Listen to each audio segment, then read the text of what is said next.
అదేదో సినిమాలో హీరో నెల రోజుల్లో 100 కోట్లు ఖర్చు పెట్టాలని తెగ కష్టపడుతుంటాడు. ఆ స్టోరీనా ఇది? అది కాదు గాని ఇంచుమించు అలాంటిదే. ఇక్కడ హీరో పేరు కిషోర్. డెలివరీ బాయ్ గా పార్ట్ టైం జాబ్ చేసుకుంటూ ఆ డబ్బులతో డిగ్రీ చదువుకుంటున్నాడు. తనకి ఒక గర్ల్ ఫ్రెండ్ కూడా ఉంది. సరిపోయింది.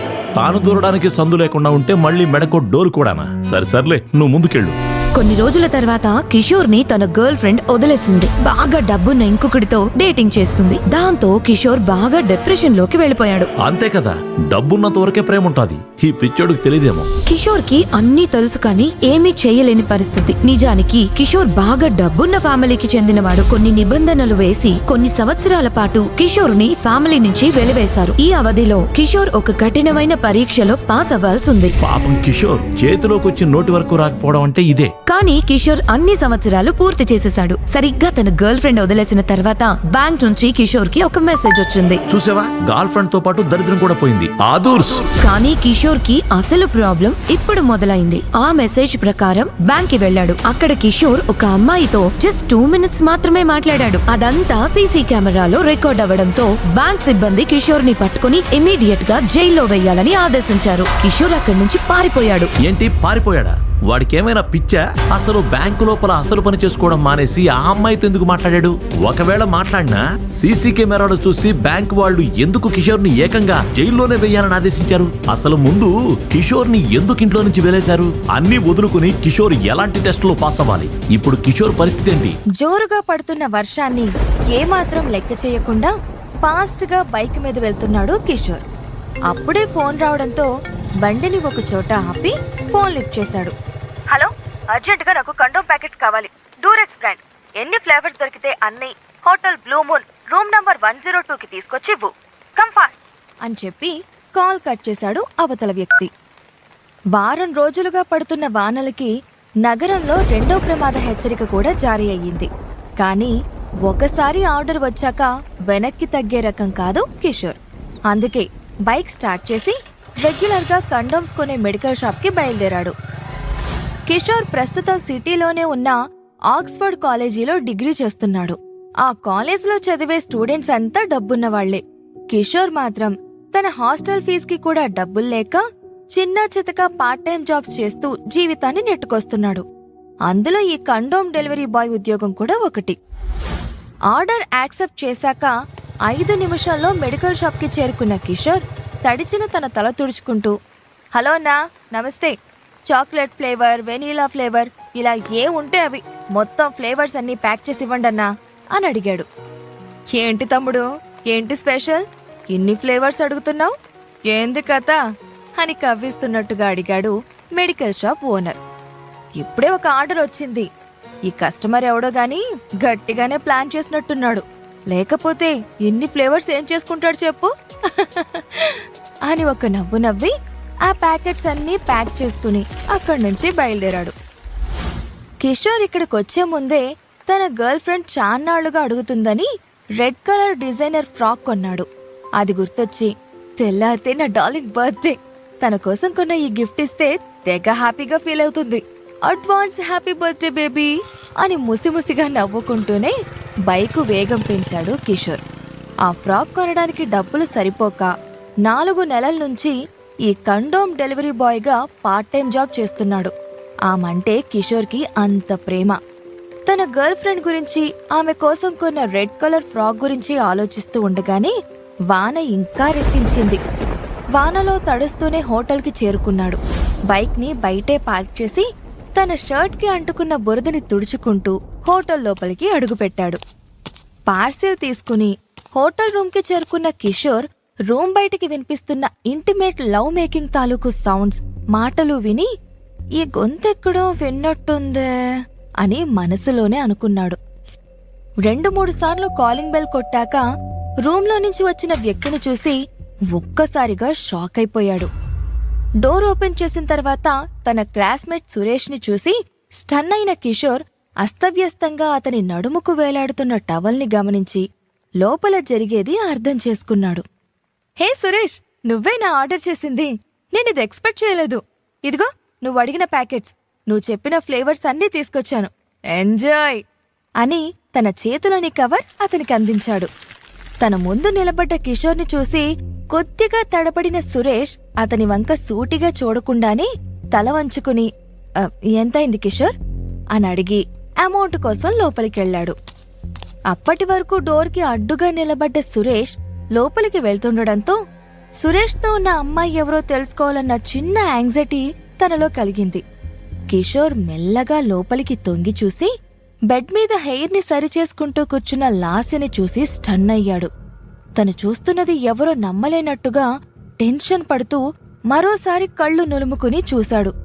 తెల్లచీర కట్టుకుని, జడలో మల్లెపూలు పెట్టుకుని, కుంకుమ రంగు గాజులు పెట్టుకుని వయ్యారంగా కాలు కదుపుతూ కూర్చుంది లాస్య. అతని కళ్ళెదురుగా ఉంది తన గర్ల్ ఫ్రెండ్ లాస్యనే అని కన్ఫర్మ్ అయ్యాక కిషోర్కి కాళ్ల కింద భూమి కంపించినట్లయింది. కరెక్ట్గా అదే టైంకి తల పైకెత్తి డోర్ వైపు చూసింది లాస్య. కిషోర్ని చూసి అదిరిపడి బెడ్ మీద నుంచి పైకి లేచింది.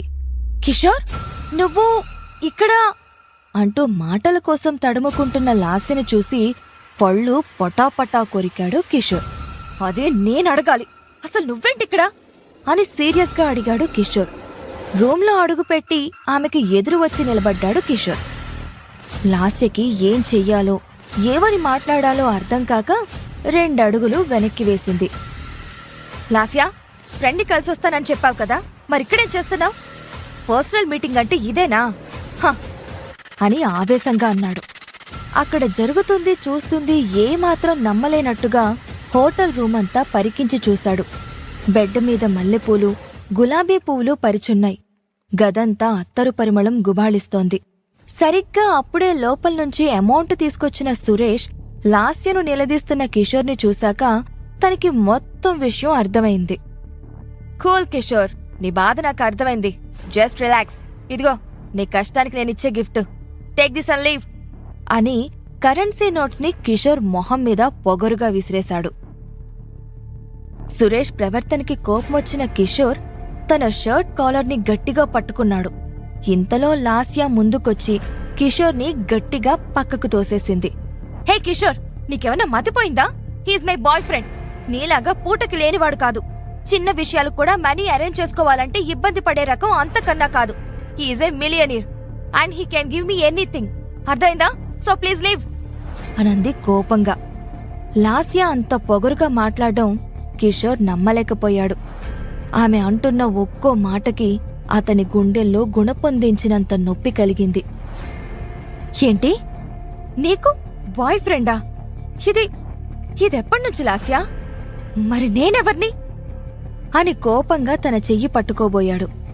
కిషోర్ నుంచి దూరంగా చెయ్యిని లాక్కున్న లాస్య, చాలా రోజుల నుంచి కాలేజీలో చేరిన కొత్తల్లో నీ అందం, ఇంటెలిజెన్స్ చూసి లైఫ్లో ఏదో సాధిస్తావని గుడ్డిగా నిన్ను ఇష్టపడ్డాను. కాని తెలివితేటలు, అందం కన్నా డబ్బు ఎంత ముఖ్యమో ఆ తర్వాత తెలిసింది అని పొగరుగా అంది. మరి నాతో ప్రేమ అని గొంతు తడారిపోతుంటే అడిగాడు. నీ లైఫ్ లాగా నీ ప్రేమ కూడా పేదదే. నువ్వు వేసుకునే బట్టలు, నువ్విచ్చే గిఫ్ట్స్ ఎంత చీప్ గా ఉంటాయో తెలుసా? నీతో కలిసి నడుస్తుంటే నా ఫ్రెండ్స్ అందరూ నవ్వుతున్నారు. తలెత్తుకోలేకపోతున్నాను. అందుకే సురేష్ కి కమిట్ అయ్యాను. మా మూడ్ని చెడగొట్టుకు వెళ్ళు అని ఎంతో న్యాచురల్ గా చెప్తున్న లాస్యతో ఏం మాట్లాడాలో కూడా అర్థం కాని కిషోర్ విరక్తిగా అక్కడే నిలబడిపోయాడు. ఏంటింకా చూస్తున్నావు అని గద్దించినట్టుగా చూసింది లాస్య. అంటే ఏంటి లాస్య, నన్ను వదిలేస్తున్నావా అని కళ్లల్లో నీళ్లు తిరుగుతుండగా అడిగాడు కిషోర్. వదిలేసి చాలా కాలమయ్యింది. నీకు క్లారిటీ ఇవ్వడానికి ఇంత టైం పట్టింది అని కరుకుగా అంది లాస్య. అంటే అని అక్కడే నిలబడి అడిగాడు కిషోర్. కిషోర్, నన్ను విసిగించుకో. ఇలా కండోమ్స్ డెలివరీ చేసేవాడివని తెలిస్తే ఎప్పుడో వదిలేసేదాన్ని. నీలాంటి వాడితో ఇన్ని రోజులు క్లోజ్గా ఉండడమే ఎక్కువ. ఓ లెట్స్ బ్రేకప్ చీప్ ఫెలో అని చీప్గా చూసింది లాస్య. లాస్య ఇచ్చిన ఆన్సర్తో కిషోర్కి మాట కట్టయిపోయింది. కన్నీళ్లని బలవంతంగా ఆపుకొని 4 నెలలు కష్టపడి కొన్న డిజైనర్ ఫ్రాక్ని లాస్య పాదాల ముందు పెట్టి, హ్యాపీ బర్త్డే లాస్య. నేను నీకు ఇవాళ గిఫ్ట్ ఇద్దామని అనుకుంటే నువ్వే ఊహించని కానుకిచ్చావు అనేసి అక్కడి నుంచి వెనక్కి తిరిగాడు. రే కిషోర్, నీ కండోమ్ ప్యాకెట్స్ డబ్బులు తీసుకోలేదు? అని ఫ్లోర్ మీద పడిన డబ్బుల వంక చూస్తూ అన్నాడు సురేష్. ఆ మాట విన్న కిషోర్కి విపరీతమైన కోపమొచ్చింది. కింద పడున్న నోట్లన్నీ తీసి అతని ముఖం మీద విసిరికొట్టి, తీసుకురా చీటర్, నేనే నీకు ఆ కండోమ్స్ గిఫ్ట్గా ఇస్తున్నా అని కళ్ళెర్ర చేసి అక్కడ్నుంచి వెళ్లిపోయాడు. అతనలా తిరగ్గానే సురేష్, కమాన్ బేబీ, మూడంతా స్పాయిల్ అయింది, ఈ రాత్రిని స్వర్గంలా మార్చుకుందాం, లెట్స్ సెలబ్రేట్ యువర్ బర్త్డే అని కిషోర్కి వినిపించేలా అంటూ లాస్యను పైకి లిఫ్ట్ చేసి ఆమె లిప్స్ ను తన లిప్స్ తో గట్టిగా లాక్ చేశాడు. తన ముందే సురేష్ తో ఇంటిమేట్ గా ఉన్న లాస్యను చూసిన కిషోర్కి మొదటిసారిగా ఆమె మీద విపరీతమైన అసహ్యం కలిగింది. అక్కడ్నుంచి బయటికొచ్చి జోరున పడుతున్న వానలో అలాగే తడుస్తూ నడుచుకుంటూ వెళ్తున్నాడు. గుండెల్లో వేల అగ్నిగోళాలు విస్ఫోటనం చెందినట్టుగా విలవిల్లాడిపోయాడు కిషోర్. ఏడుస్తూ అలాగే కాసేపు ఒంటరిగా వానలోనే నిలబడ్డాడు. లాస్య చేసిన మోసాన్ని తట్టుకోలేకపోయాడు. చివరికి డబ్బు కోసం బరితెగించిన ఇలాంటి అమ్మాయి తనకు దూరం అవ్వడమే మంచిదని మనసుకు నచ్చజెప్పుకున్న కిషోర్ బైక్ ఎక్కి తన రూమ్కి బయలుదేరాడు. రూమ్లోకి ఎంటర్ అవుతున్న కిషోర్ ఫోన్కి సడన్ గా వరుస పెట్టి మెసేజెస్ వస్తున్నాయి. బీప్ సౌండ్స్ విని ఈ టైంలో ఇన్ని మెసేజెస్ ఎవరు చేసి ఉంటారు అనుకుంటూ ఫోన్ ఓపెన్ చేసిన కిషోర్ మొదటి మెసేజ్ చదివి ఎలక్ట్రిక్ షాక్ కొట్టినట్టు ఫీల్ అయ్యాడు. ఫోన్ని పట్టుకున్న అతని చెయ్యి సన్నగా వణకడం స్టార్ట్ అయ్యింది. కంగ్రాచ్యులేషన్స్ పసుపులేటి కిషోర్, నీ 7 ఏళ్ల పేదరిక శిక్ష పూర్తయింది అని ఒక మెసేజ్ వచ్చింది. వణుకుతున్న చేతులతోనే మరో మెసేజ్ ఓపెన్ చేసి చూశాడు. ఈ రోజుతో నీపై ఉన్న అన్ని నిబంధనల్ని పసుపులేటి ఫ్యామిలీ ఎత్తేసింది, welcome to the billionaires club అని మెసేజ్ చదివాడు. ఎగ్జైట్మెంట్ తట్టుకోలేని కిషోర్ రూమ్లోకి వెళ్లి కూర్చుని మిగతా మెసేజెస్ ని కూడా జాగ్రత్తగా చదివి ఒక రకమైన ఫీలింగ్ తో నిద్రపోయాడు. మరుసటి రోజు పొద్దున్నే హుషారుగా నిద్రలేచి బ్యాంక్కి బయలుదేరాడు. ప్రపంచంలోని అతిపెద్ద బ్యాంక్ అయిన సిలికాన్ సిటీ బ్యాంకు చేరుకున్నాడు. ఆ బ్యాంకు ముందు ఎన్నో లగ్జరీ కార్స్ పార్క్ చేసున్నాయి. బాగా డబ్బున్న ధనవంతులు మాత్రమే ఆ బ్యాంకులో అకౌంట్ ని యాక్సెస్ చేయగలరు. తలదించుకుని నేరుగా మెట్లెక్కి బ్యాంకులోకి వెళ్తున్న కిషోర్ ఎదురుగా ఫోన్ చూసుకుంటూ పరధ్యానంగా దిగొస్తున్న దీపికాని గమనించుకోకుండా ఢీకొట్టాడు. కింద పడ్డ దీపిక కిషోర్ని, అతని చీపు బట్టల్ని చూసి, హే ఇడియట్, కళ్ళు ఎక్కడ పెట్టుకుని నడుస్తున్నావు? ఇంతకీ ఎవరు నువ్వు? ఊపుకుంటూ వచ్చేస్తున్నావు, పోవతలకి అని కసురుకుంది ఆ అమ్మాయి. దీపికని చూసి కిషోర్ సమాధానం ఇవ్వకుండా, పాపకి మనమెవరో తెలియక పిచ్చి పిచ్చిగా మాట్లాడుతుందిలే అని మనసులోనే అనుకుంటూ చిన్నగా నవ్వుకున్నాడు. అతని నవ్వుకి ఇరిటేట్ గా ఫీల్ అవుతూ, రే ఎదవా, ఆర్ యు డెఫ్? వెళ్ళమంటే వినపట్లేదా? ఎందుకు నవ్వుతున్నావురా ఈడియట్ అని అరిచింది. ఆమె మాటలకు రియాక్ట్ అవ్వడం అనవసరం అనుకున్న కిషోర్ సైలెంట్ గా బ్యాంకు లోపలికి వెళ్లిపోయాడు. హలో బాసు, ఇదేమన్నా నీ అత్తారిల్లు అనుకున్నావా? ఎవరు పడితే వాళ్ళు లోపలికి వెళ్లిపోవడానికి?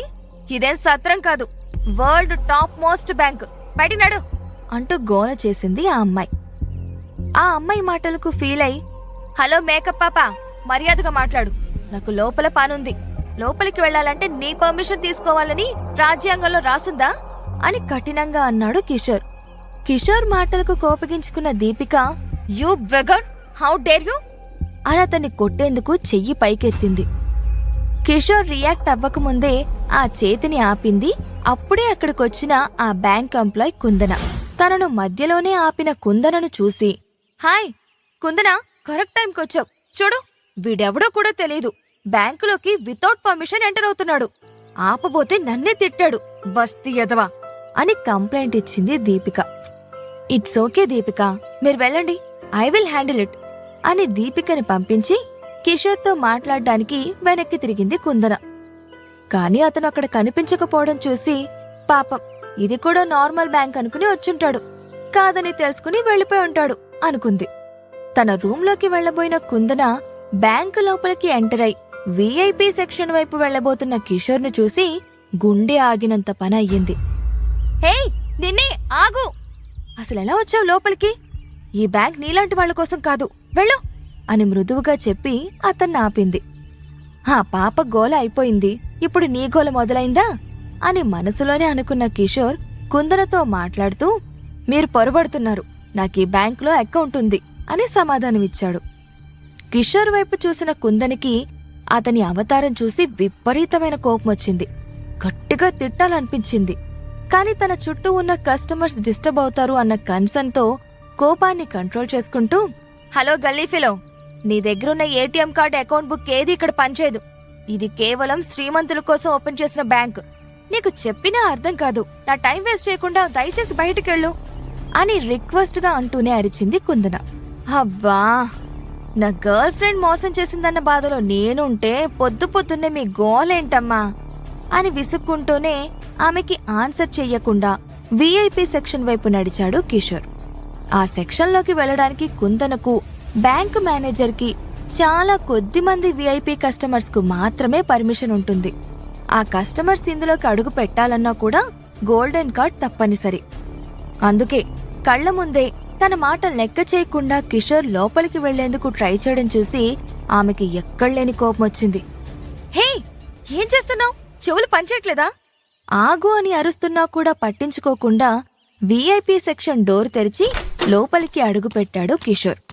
నేరుగా వెళ్లి ఎదురుగా విశాలంగా ఉన్న ఆ గదిలో సోఫాలో దర్జాగా కూర్చున్నాడు కిషోర్. కొంప మునిగింది. మేనేజర్ చూస్తే నా పని అంతే. అబ్బా, వీడి దగ్గర గోల్డెన్ కార్డ్ ఏం కర్మ, కనీసం ఆధార్ కార్డు కూడా లేనట్టుంది. ఒక పక్క గోల్ ఫ్రెండ్స్, మరో పక్క గోల్స్. ఇన్ని ట్విస్టులతో కూడిన కిషోర్ లైఫ్ గురించి కంప్లీట్ గా తెలుసుకోవాలంటే మీరు నెక్స్ట్ ఎపిసోడ్స్ వినాల్సిందే. ఇంకా ఆలస్యం ఎందుకు? ఇప్పుడే డౌన్లోడ్ చేసుకోండి పాకెట్ FM.